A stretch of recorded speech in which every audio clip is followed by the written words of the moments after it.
LeBron's got 3 rings where in the finals, he beat a team that was far better than any team Jordan ever beat. Best team Jordan ever beat in the finals is 96 Sonics. It's a really, really, really good team.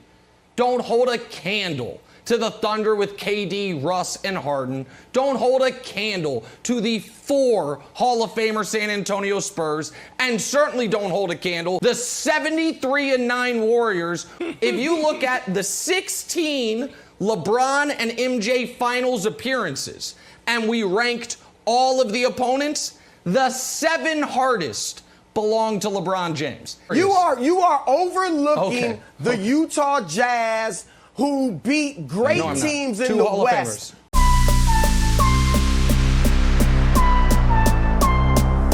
All right, old school NBA fans, self-research, NBA facts. Got another video for you.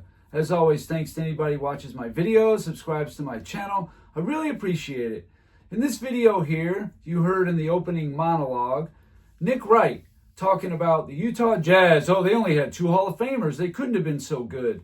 The San Antonio Spurs had 4 Hall of Famers, so they must be better, right? The Warriors won 73 games, so the record puts them over. So are we going by record? Are we going by number of Hall of Famers? What are we going by? Well, I got something for Nick Wright. The 1998 Jazz were historic, and I'm going to go over exactly what I mean and what they did. I discovered this doing some research. There's just no team that ever did this. Here we go. In the course of the 1998 playoff run, the Utah Jazz won 11 out of 12 games against multiple top 75 players on the team. No other team has ever done that in NBA history. And I'm going to go over some teams that were close. We're going to start with the very first one, which is the 1966 Boston Celtics. Now, Boston, in the Eastern Conference semifinals against Cincinnati, they won Game 4 and 5. Then in the conference finals, they beat Philly 4-1. Cincinnati had Oscar Robertson and Jerry Lucas. Philly had Wilt Chamberlain, Hal Greer, and Billy Cunningham. And then in the finals against the Lakers, they had Jerry West and Elgin Baylor. You add it up, and they went 9-3 in that run.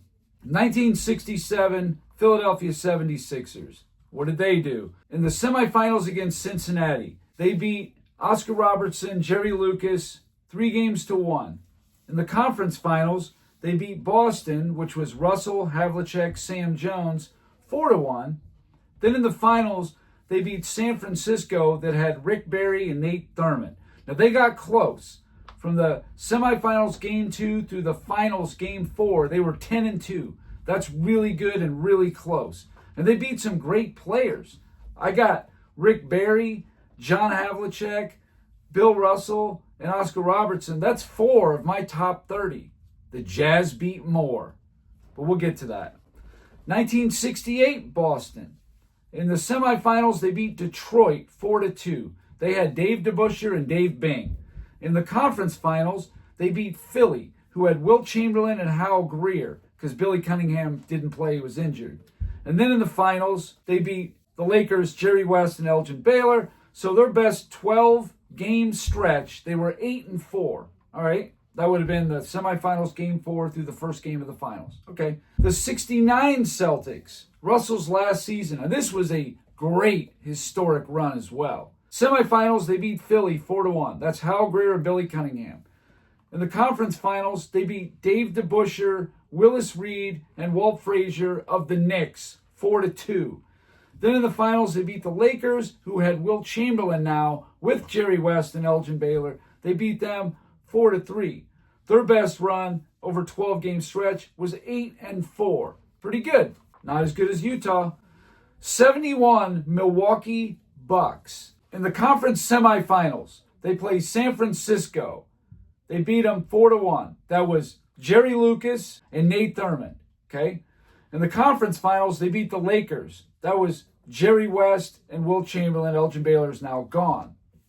In the finals, they beat Baltimore, who had Earl Monroe and Wes Unseld 4-0.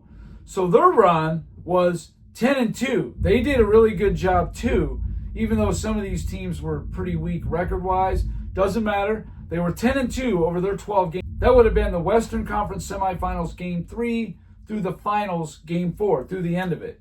They went 10-2. Really nice. The 73 Knicks, they beat Baltimore in the first round, who had Unselden Hayes 4-1. They beat Boston, who had Havlicek and Dave Cowens 4-3.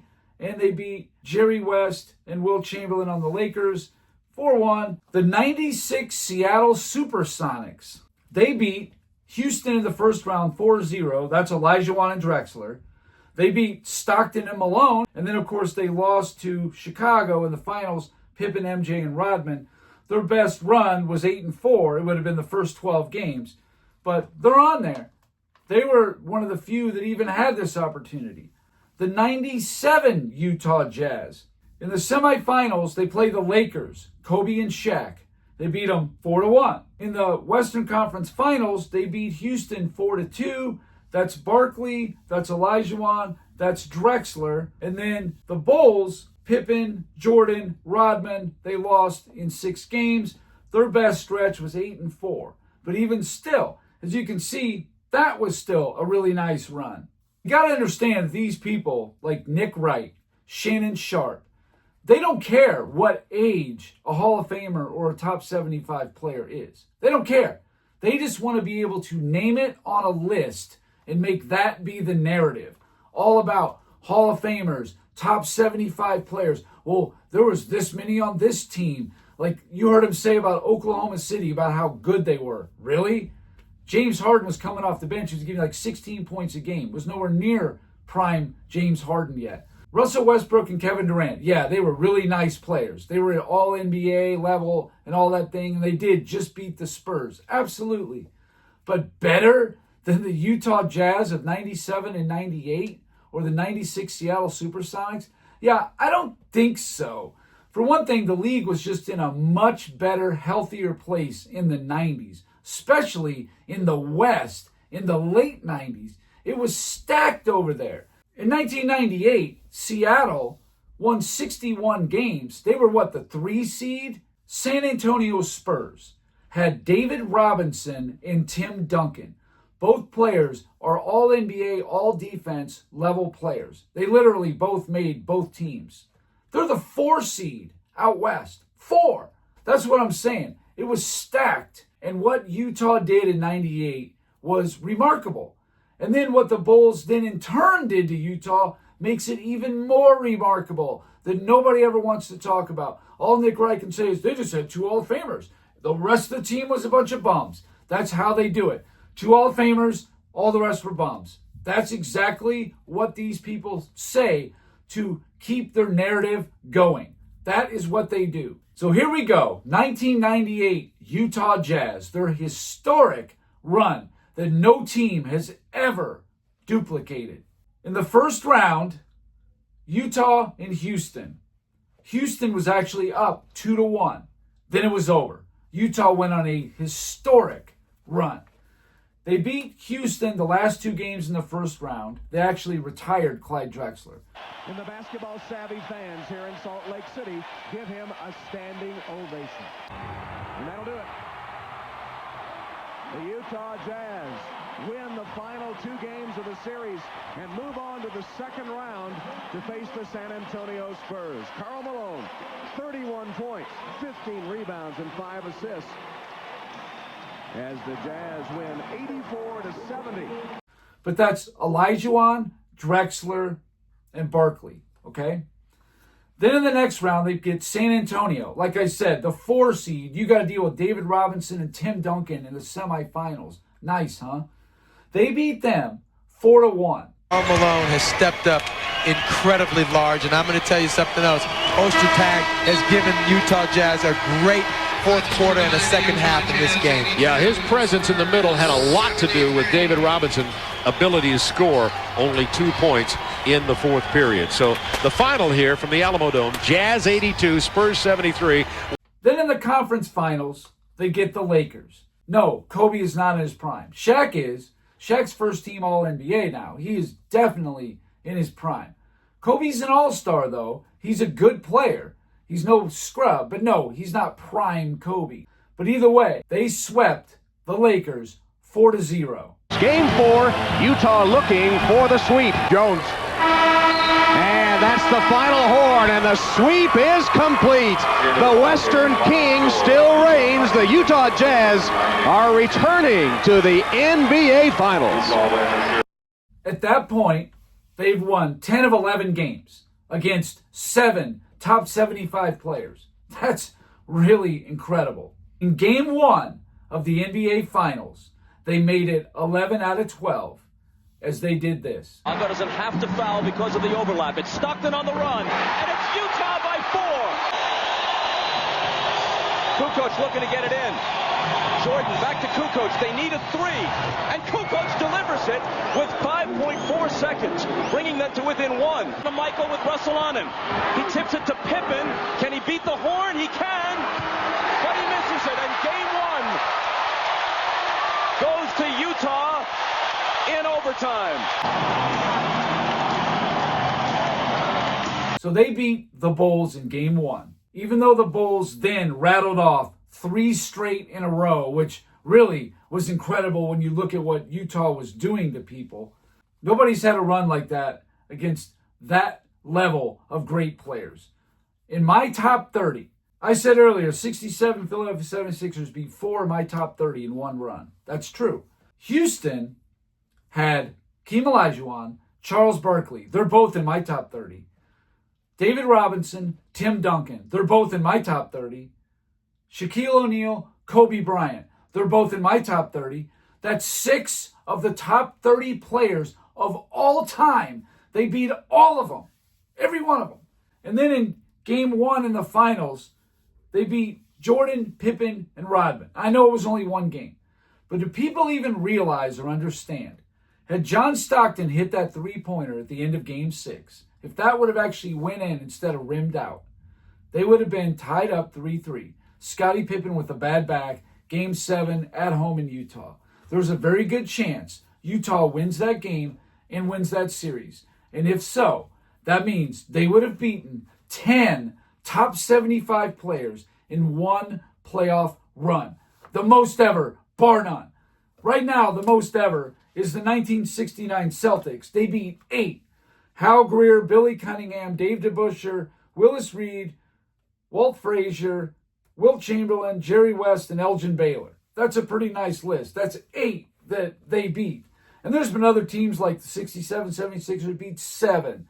The 66 Boston Celtics, they beat 7.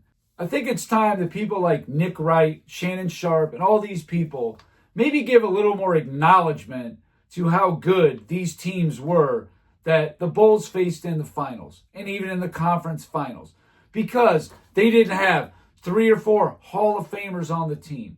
Part of that, especially the peripheral guys like a Manu Ginobili, for example, they're not making the Hall of Fame without winning championships. And who did they beat in those championships? LeBron James's team. Klay Thompson, Draymond Green. They got 4 championships. Well, if they only got 1 or 2, they might not get in. I don't know. To me, without the championships, they're borderline cases. That's how I feel. And there's other players who should be in that aren't. What's keeping them out? Championships. Just like John Stockton and Karl Malone. Oh, they were losers. They couldn't win anything. Yeah, they did have some chances. They should have won more. I agree. However, that doesn't take away from how good the 97 and 98 Jazz were. If it weren't for the Bulls, they were going to win the championship.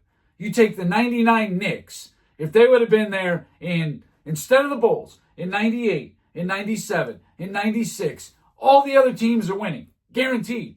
93, 92, 91.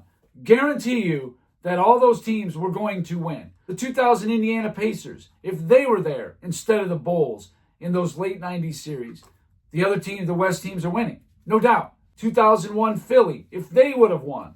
Or the 02-03 Nets, if they would have won. The other teams would have beat them.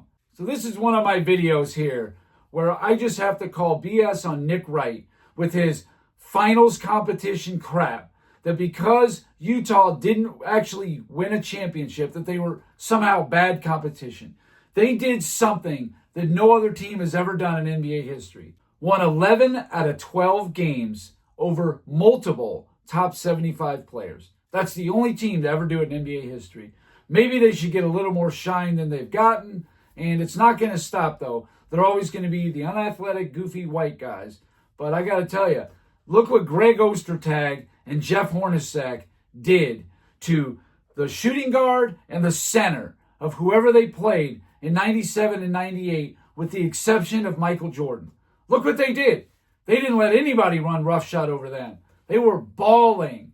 I don't want to hear it. Greg Ostertag, that everybody makes fun of now, he came up big against David Robinson, against Shaq, against Luke Longley, against Olajuwon. Look at the numbers these guys put up. Yeah, that was Ostertag, believe it or not. You can tell when people either weren't around to see it with their own eyes or they have some sort of an agenda. You can just tell right away. Anyway, that's all I got for this video. Thank you guys for watching. If you liked it, please hit the like button. If you wouldn't mind sharing it, that would be great. If you haven't subscribed already, please do. I give daily content, and that's it. Until next time.